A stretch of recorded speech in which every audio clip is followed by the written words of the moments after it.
Assalamualaikum warahmatullahi wabarakatuh. Alhamdulillahirrabbilalamin. Wabihi nasta'in wa ala umuri dunya waddin. Wassalatu wassalamu ala asrafil anbiya'i wal mursalin Sayyidina wa maulana Muhammadin wa ala alihi wa sahbihi ajma'in, amma ba'du. Pertama-tama marilah kita panjatkan puji syukur kehadirat Allah Subhanahu wa Ta'ala yang telah melimpahkan segala rahmat dan hidayahnya kepada kita semua. Pada kesempatan hari ini kita bertemu kembali di Tama TV untuk kultum dalam rangka bulan suci Ramadan. Dalam hal ini mengambil tema sabar. Di dunia ini selalu ada sesuatu yang akan singgah di kehidupan kita, yaitu ujian. Sebuah kebahagiaan yang terbesar bagi kita bahwa tahun ini kita dapat bertemu kembali dengan Ramadan. Dengan berpuasa pada bulan ini, kita memiliki kesempatan dan mengasah kesabaran kita. Melatih kesabaran memang berat dan terkadang pahit, namun buahnya sangat manis. Dalam firman Allah surat Al-Baqarah ayat 153, Allah berfirman, Bismillahirrahmanirrahim, Ya ayyuhalladzina amanu sta'inu bis-sabri was-shalah, innallaha ma'as-sabirin. Yang artinya, wahai orang-orang yang beriman, mohonlah pertolongan kepada Allah dengan sabar dan sholat. Sungguh Allah beserta orang-orang yang sabar. Dalam ayat tersebut, orang-orang Allah bersama orang-orang yang sabar. Apa yang lebih indah, apa yang lebih manis dari kebersamaan dengan Allah? Seperti itu. Untuk artinya tadi, wahai orang-orang yang beriman, mohonlah pertolongan kepada Allah dengan sholat dan sabar. Sungguh Allah bersama orang-orang yang sabar. Dalam ayat yang lain, Ali Imran atau surat Ali Imran ayat 144 berfirman, Allah wallahu yuhibbus sabirin, dan Allah mencintai orang-orang yang bersabar. Bukankah sungguh manis jika kita dicintai oleh Allah?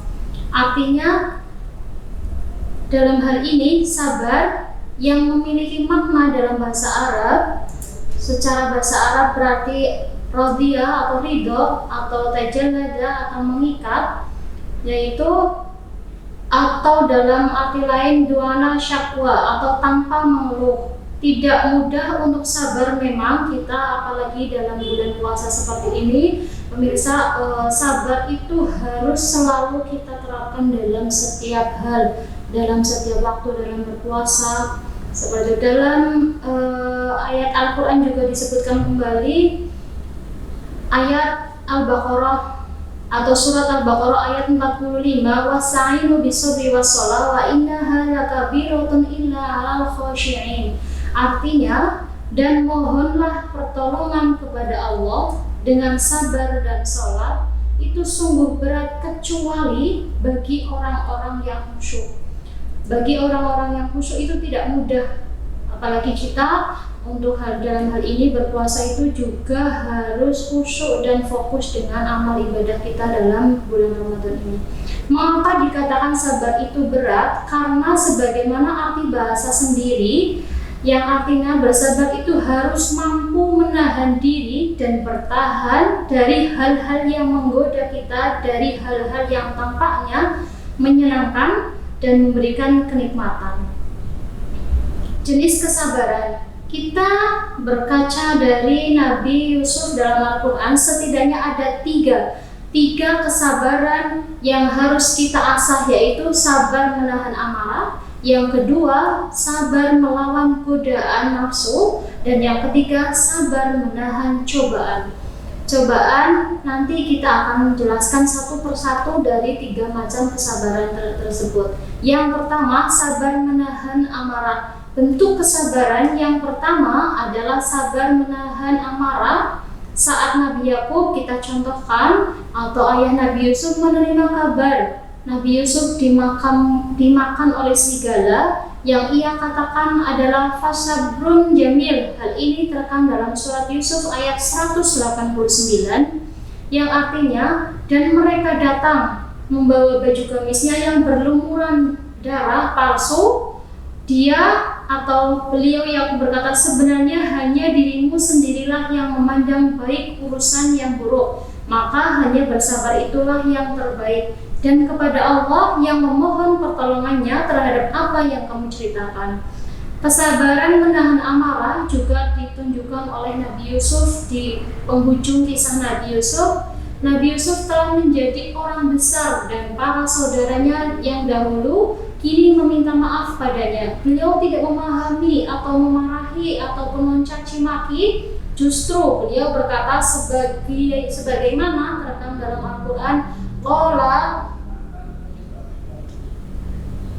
yang artinya dalam hal ini di surah Yusuf ayat 92, pada hari ini tidak ada cercaan terhadap kamu, mudah-mudahan Allah mengampuni kamu dan Dia Maha Penyayang di antara para penyayang.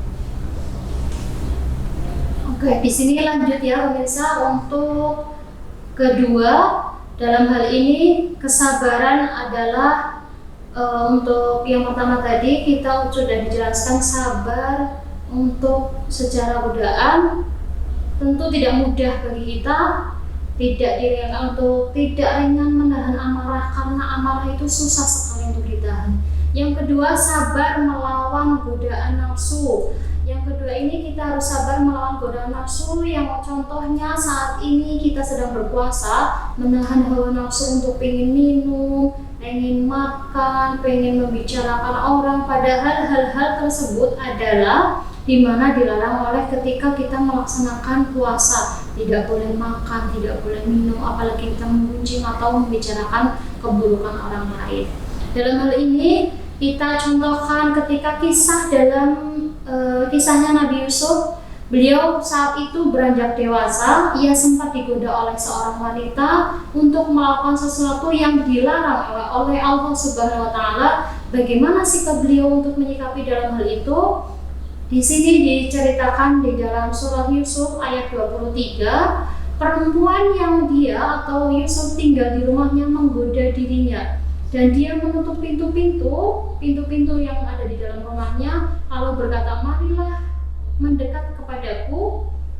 Seorang perempuan itu berkata, lalu Yusuf berkata, aku berlindung kepada Allah, sungguh Tuhanku telah memperlakukan aku dengan baik. Sesungguhnya orang yang zalim itu tidak akan beruntung. Maka dari itu, dari kisah Yusuf ini, beliau yang mendapatkan godaan seperti itu juga bisa. Maka kita sebagai manusia juga berusaha untuk bisa menahan dari segala godaan, terutama untuk godaan nafsu untuk saat ini, karena kita sudah membahas sabar melawan godaan nafsu. Yang kedua, yang ketiga atau yang terakhir, sabar menghadapi cobaan. Yang ketiga, kita coba harus sabar dalam menghadapi musibah. Apalagi yang namanya hidup di dunia, musibah itu tanpa kita sadari pasti terkena kita atau kita mengalaminya. Karena sebuah musibah itu tidak luput dari cobaannya. Yang Maha Kuasa Allah kasih cobaan kepada manusia itu akan ada di mana kita pasti bisa dan mampu menghadapinya dan mampu melewatinya. Dalam hal ini kita juga menceritakan kisah Yusuf. Beliau bermimpi, dalam mimpinya beliau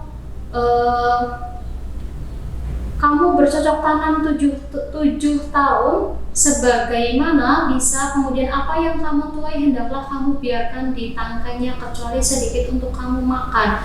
Beliau saja yang bercocok tanam sampai 7 tahun itu mungkin beliau tidak langsung bisa menikmatinya. Berarti itu sebuah cobaan. 7 tahun untuk bertanam saja, untuk cocok tanam, mungkin beliau saat itu bercocok tanam untuk hasilnya dinikmati untuk kehidupannya, tapi harus menunggu 7 tahun, dan itu sebuah cobaan ataupun peringatan dari Allah agar tetap bersabar. Disebut dalam surah Yusuf ayat 47 sampai 49. Begitu ya pemirsa untuk sabar dalam hal atau menghadapi cobaan. Kita sebagai manusia harus selalu sabar dan berusaha berdoa, berikhtiar. Apapun yang terjadi, segala cobaan, rintangan, halangan, musibah pasti akan bisa kita lalui, karena yang namanya cobaan itu pasti tidak akan melebihi kemampuan manusianya